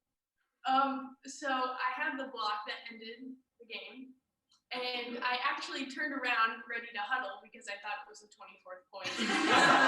And by the time everybody was on the floor, I then actually realized that was the final point. So That's classic. You are not going to forget that moment the rest of your life. I promise you. It has been a joke that has been going on this entire weekend and week from my parents. So. Very good. Well, Tatum, hey, congratulations on the state championship, and thank you so much for being part of this. And if you would like to, can you introduce the young lady next to you, and she might want to scoot up and take your place so we can hear her on the. Yeah. But this is Madison Schofield, and she was my roommate down in Cape, so this is a big deal. But she was also senior middle. All right. Madison, how are you today? I'm good. How are you? I'm doing wonderful. So tell us about your roles and responsibilities on the team. Well, this year I was a middle. I've been a middle ever since I've been playing volleyball. I feel like for my height, I'm not supposed to be a middle, but I am a middle. I'm 5'6.5". So, it's not really common for my height, but Very good. Very good. What was the season like for you, and how long have you been playing? I've been playing since 7th grade. Okay. Well, take us through this season from your point of view. At what point did you feel like, hey, we've got an opportunity here, we could make a run? I thought once we won districts, I thought that was just a great opportunity for us to know that we worked hard to win districts. We can do the exact same thing and go win state. So I think definitely once we put our hearts and left it all on the court at that district final, I knew we can do this. We can make it to the Final Four. We can make it to the Final Two and win. Where were you And first off, did you know that that was the game point? I did. I definitely did. I was crying since point 23, but that's okay.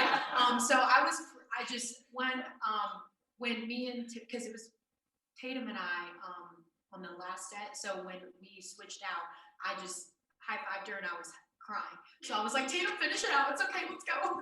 So on the final point, I just went crazy when Tatum blocked it. Oh my gosh. I was like the best moment of my life. Like volleyball life. Oh my gosh. Like it was just amazing. With this being your senior year, are there moments you look back on outside of the state championship where you're never going to forget? Maybe it was beating a rival, maybe it was a funny moment. What are some things that you're not going to forget?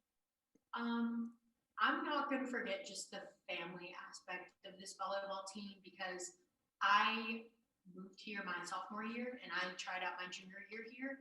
So when I said I was going to play volleyball at this school, I did not know anyone. And Tatum actually reached out to me and saying, hey, are you going to play volleyball?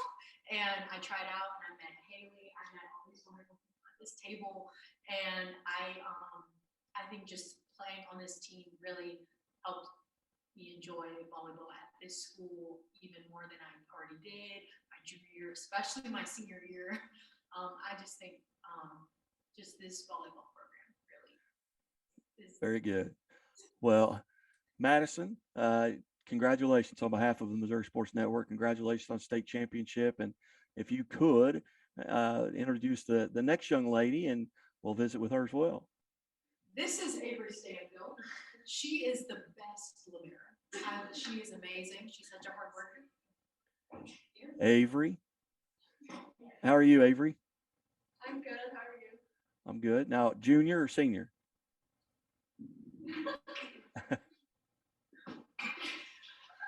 Are you junior or senior? I'm a junior. Junior. Tell us what roles and responsibilities you have. So I'm a libero.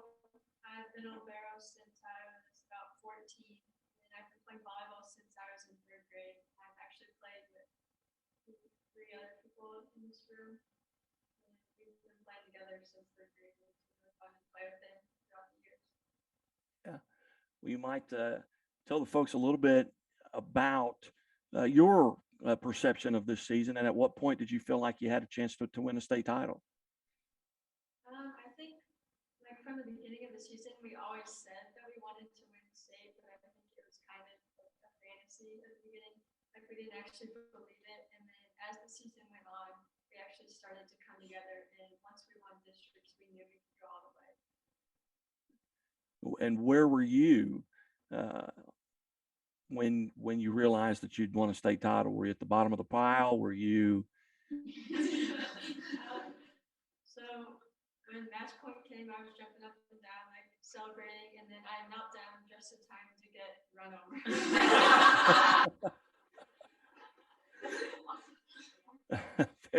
Very good. Have you recovered? Yeah, I'm good. But it was worth it. Yeah. All right. Very good. Very good. Well, Avery, hey, congratulations. And thanks for being part of the show here today on High School Game Day, Missouri Sports Network. And who do we have next? This is Emma Fairchild. She's a right side for our team. All right. Did you say Emma? I didn't hear that. I'm a junior. Okay, you're a junior. And what was the first name again? Emma. Emma. Okay, I got it right. All right, Emma. So tell us a little bit about your responsibilities and roles on the team. All right. Well, I'm a right side on the team. I obviously hit balls, block balls. That's kind of what I do. I also think I bring a little laughter. I'd say that's my role and responsibility. All right. What do you do to get prepared for a match outside of a state championship match? What does a day look like for you on a game day? What are you doing to get ready physically and mentally? Well, I like to watch film before games. I'm usually at school, and instead of doing school on game days, I'm usually watching film or doing my volleyball. I have this is kind of a superstition of mine, but I have 2 stretches that I have to do before every single game. That's kind of the one thing that gets me super prepared. It's like if I don't do them, something's gonna go wrong. So that's one thing I do before every game. I also listen to music. Gotta get pumped. What are you listening to? Typically rap music, just something upbeat, kind of get me going. All right. Well, where were you when the game ended? I was on the court. Actually, funny story. It was point 18 in the 3rd set of the state championship, and then it was time for Haley and I to go out, and I go up to 2 of my teammates, Abby and Shelby, and I just go, "That was the last time I'm touching a ball this season. Like I don't know what I'm gonna do," and I start tearing up. And then it was point 23, and it was, all right, rally the troops, we're going back in. Went back in, biggest smile on my face, so happy. And then obviously I was on the court and I got absolutely trampled by everybody. There's a video of me yelling, "Get off of me, get off of me," as I'm scooting out of the dog pile. So yeah, that's what's going on. All right. Did you grab Avery and try and get her out of there too? Actually, I did not. I probably should have though. Very good. Well, Emma, hey, congratulations and thanks for being part of the show today. Thank you. And who do we have next? This is Emma Wool. She's a freshman on the team. Outside hitter. Okay. And what was your first name again? Emma. Oh, okay. Emma. We got back-to-back Emmas. All right. Well, Emma, tell us a little bit about your roles and responsibilities. So this is my first year. I'm a freshman. I'm an outside hitter. Honestly, my roles, it was all the other girls pushing me to be better, because it was my first year. I didn't really know anyone, and I didn't, honestly, for a little bit, I didn't feel like I fit in anywhere. And then the girls, all the girls on the team really helped me fit in and know that I did have a role on this team, and that everyone deserved the state title, and we all worked super hard for it throughout the whole year. What are you doing to kind of get prepared going into that match with Logan Rogersville? What's going through your mind as a freshman? Obviously, your first experience in a state championship setting. What are you thinking about?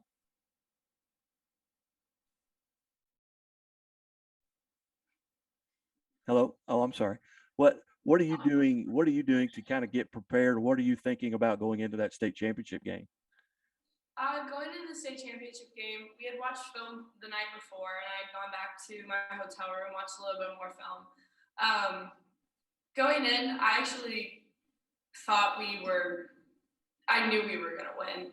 That sounds like a little I don't know, superstitious, I guess, but some part of me was we will win this game. And walking in and seeing almost the whole school there was, it was really a great experience as a freshman. It was just something that I'll never forget.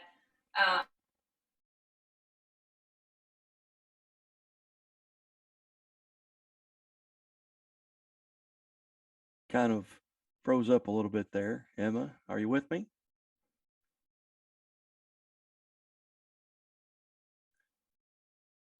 Anyway, we're visiting with Westminster Christian Academy state championship volleyball team and head coach Ben Briney, and I'm not sure what happened there.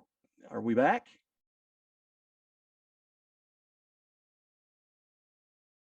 Can you hear me?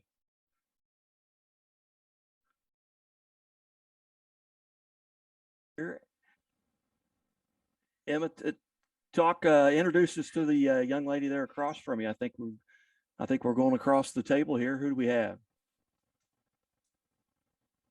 This is Haley Pritchett. She's our senior setter. Haley, how are you? I'm good. How are you? I am doing well. I'm doing well. Tell us a little bit about the season from your point of view. When did you think you finally had or you may have had a chance to get to a state title? Could you repeat your question? I'm sorry. It cut out again. Okay, I'm sorry. Tell us a little bit about from your point of view where you felt like you had an opportunity to as a team to get to a state championship?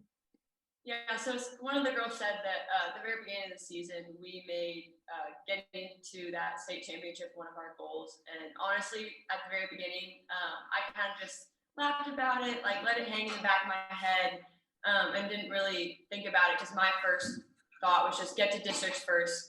Let's win that and see where it goes. And one of my biggest moments of the season, we were playing visitation and we lost to them last year in district finals in 5 sets. And coming to that game, I know for some of those previous players from playing them last year, there was just something special about that game. And I don't know what it was, but after just another one of those wins, it just meant something a little different. And I just, after that game, knew that our team can accomplish incredible things and that this was our year, this was our season, and I was just ready to take it as far as possible. As you look back over this season, what are some things you're really going to miss and you're never going to forget? Now, it may be the bus rides, it may be the music, it may be whatever, but what are some things that you're really going to miss? Yeah, it's definitely been sad. It's my senior season. And honestly, just the thing I'm going to miss the most is just these girls and our team, because I've met some incredible people and have the moments we've shared and all the funny moments of the amount of times we got hit in the face during a game or during practice. It's just all the connections, all the moments with the team, with these girls, that is just going to be definitely the thing I miss the most. Tell us a little bit about where you were when the winning point was scored and what was your reaction, and just tell us about that moment for you as a senior.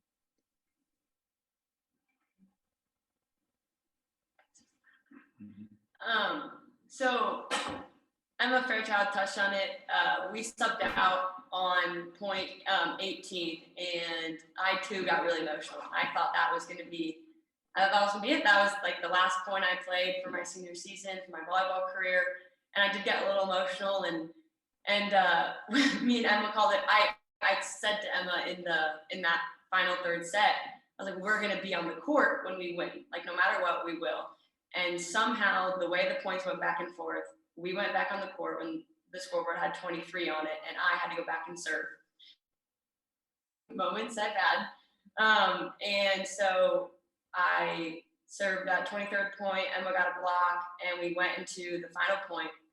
And I was very confident we were going to win. It was 24-20, but I knew that I still needed to get this serve in because of the momentum, and it would have been so embarrassing going back to school if I missed that last point. And so we played it out. Tatum got the block, and it all hit me at once. I immediately fell to my knees and just got trampled by all the girls, and just was bawling my eyes out and crying because I was just so proud of everyone and just felt so accomplished at this season.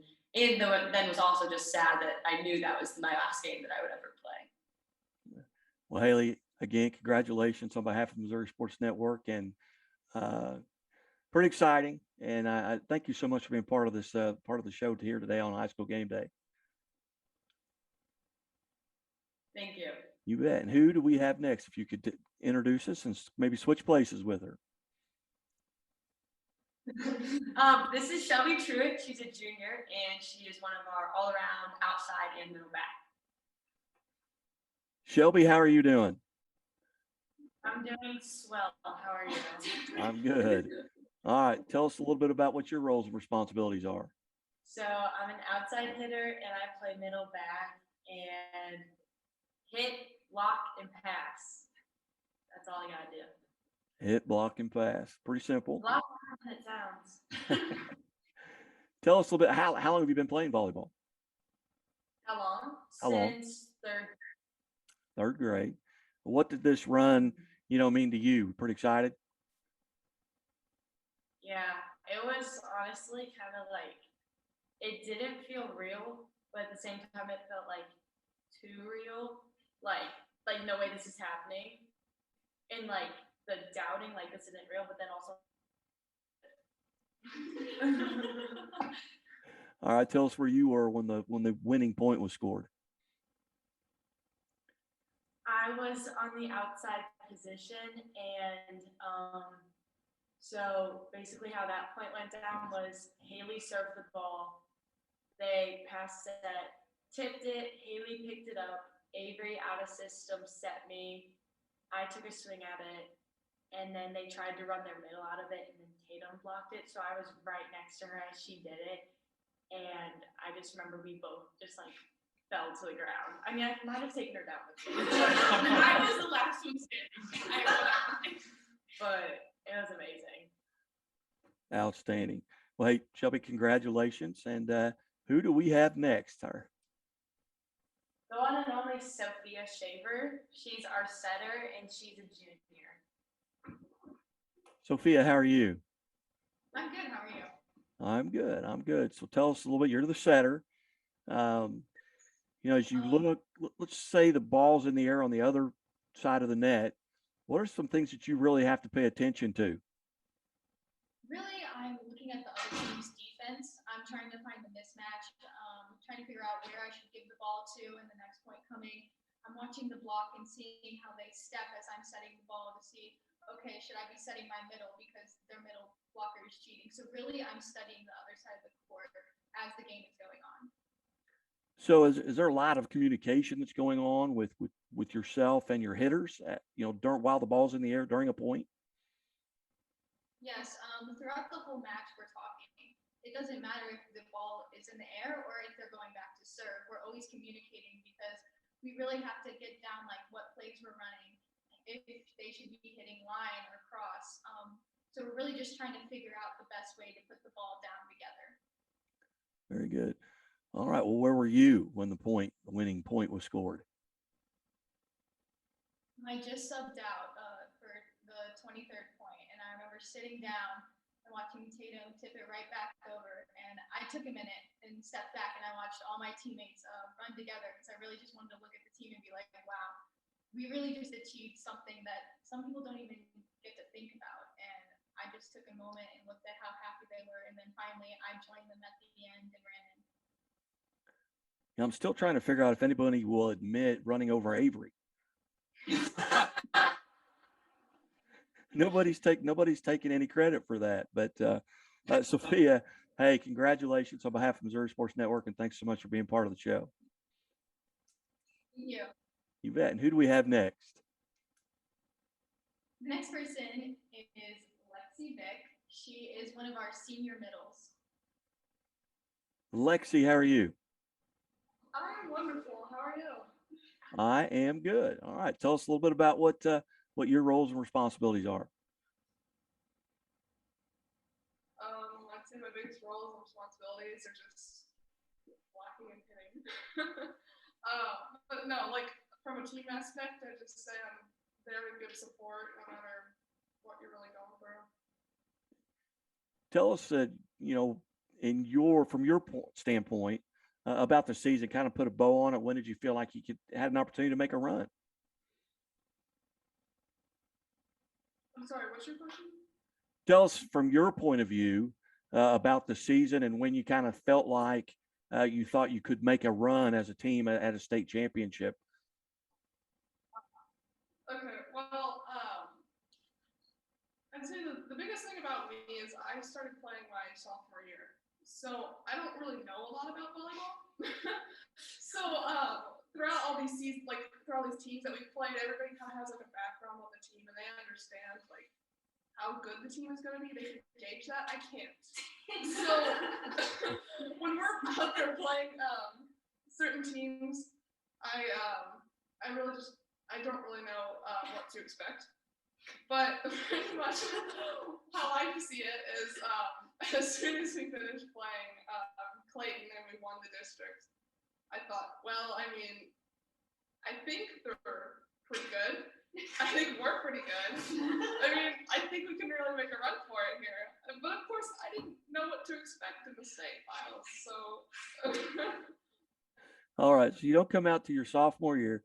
Why'd you come out? Who talked you into coming out? Are they in the room? No, nobody really did. I don't know what the reason was. I think it's just I wanted to be a free sport athlete that year, and I was like, you know what, volleyball sounds really fun. I'll join it. And I'm tall. Yeah, I'm 6'1". Very good. So where were you when the winning point was scored? I was actually on my rest set, so I was on the bench. And pretty much I sat there and I saw the game point happen, and I was the one that tripled Avery. All right, yeah. So yeah, because I very clearly remember hopping on top of the dog pile, like I don't know, like football or something. I felt like I was tackling somebody. I looked down, there's poor little Avery. I felt bad I didn't be the one to do it, but you know the moment. All right. So the truth comes out. Yes. All right. Well, Lexi, hey, congratulations on behalf of Missouri Sports Network. And thank you so much for being part of the show today. And I believe we've got maybe our last victim here. Who's next? Are there two more? Yes. Oh, okay. All right. Well, who's next?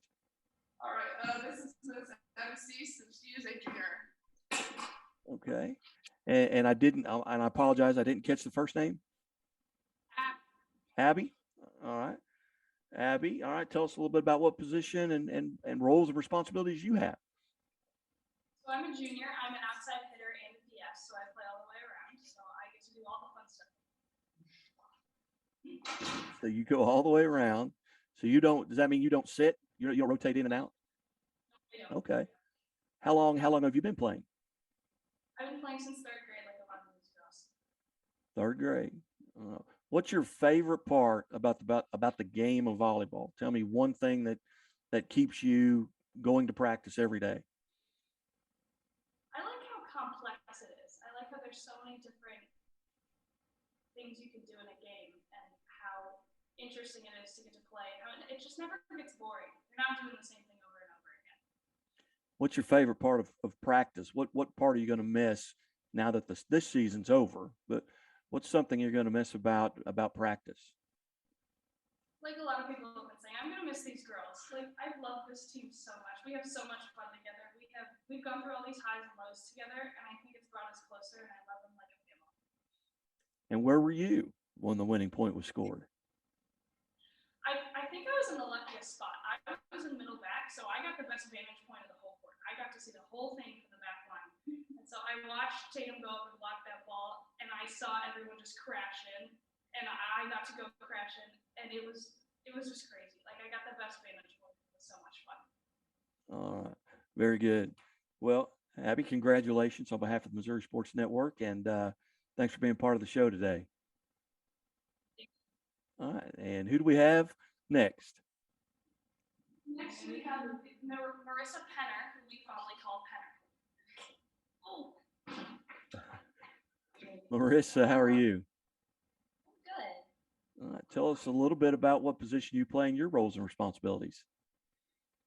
So I'm a serve specialist. My job is to come in for the middles and just keep the pressure on the service line and serve aggressively.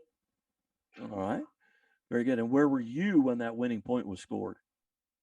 I was on the bench at the moment. I remember seeing everyone kind of run together into the pile, and I'm just like, oh, that looks fun. And I end up on the pile, and I'm like, oh, actually, I don't quite like that. So I stood back up, and I was just kind of, to be honest, I was just looking for someone to hug. I just love these girls so much, and I'm like, oh my gosh, we did it. I need to hug someone. What, as you return back to school, what's the community, the school community, and just the community there around? Obviously, you're well supported. They had to be pretty excited, and it's probably still going on. Yeah, there were a lot of people that showed up. There were a lot of people who were talking about it before we even went down to Cape on Wednesday.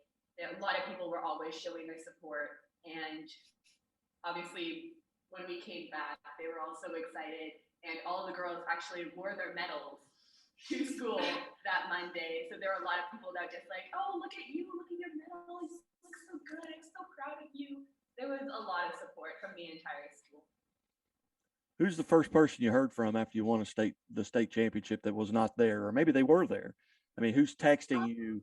Who's saying congratulations? Who's saying way to go?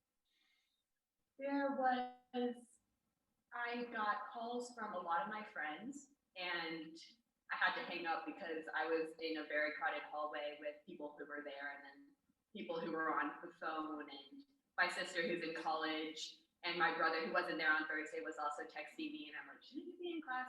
But that doesn't matter. But yeah, I got a lot of texts saying, I'm proud of you. You're amazing. I was watching you. You did so good. So there was a lot of support both days. What's one thing about this season that you're not going to forget? I mean, outside of the state title, obviously, but what were those moments that stand out?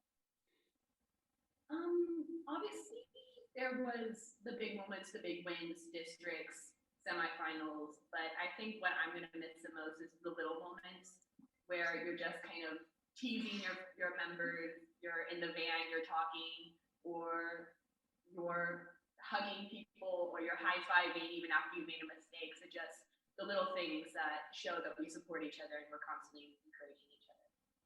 Very good. Very good. Well, Marissa, hey, congratulations. And certainly glad that you guys were able to come on. And Coach Brownie, thanks so much for setting this up. And I apologize for yesterday.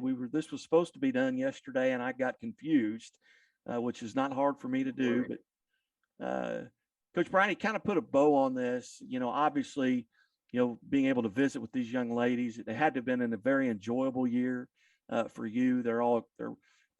They seem like just true, not only great students and great athletes, but really good people. And it had to have been an enjoyment for you to coach this group this season. Plus, you come home with the biggest trophy. It was obviously being the new person to have a group that's been together for 2, 3, 4, 5, and all the way back to 6th grade or 3rd grade, several years, and I'm the new person coming in. It was really awesome to see how well they really bought into what things we as a coaching staff were trying to change, and so that made it very, very enjoyable. They're an incredible group of young women, and you get them all together, and things are obviously a lot of fun. And when I took the job, I wasn't even planning on coaching, and so it was neat I'd kind of transitioned out of coaching and had been a piece of that. And then this opportunity, God opened this opportunity up, and I'm so thankful He did, because it's been a fun ride, and wouldn't want to have coached another different group of young ladies through this process.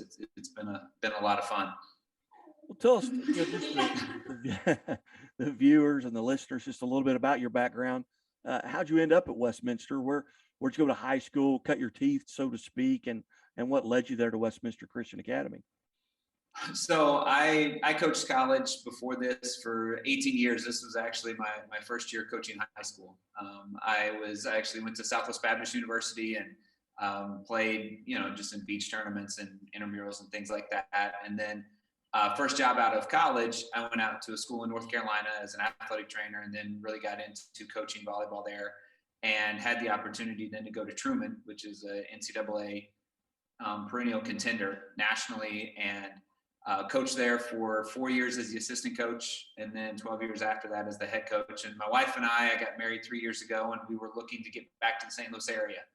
And both our families are in the area, and so we decided to start looking. And the assistant athletic director job came open here, and so I applied, and they hired me. And about 2 weeks later, the athletic director here called me and said, "Hey, so our coach is taking a new position. Do you want to coach volleyball?" And I said, "Well, I guess I've done it a couple times. I'll give it a try." And obviously the rest is history. You bet.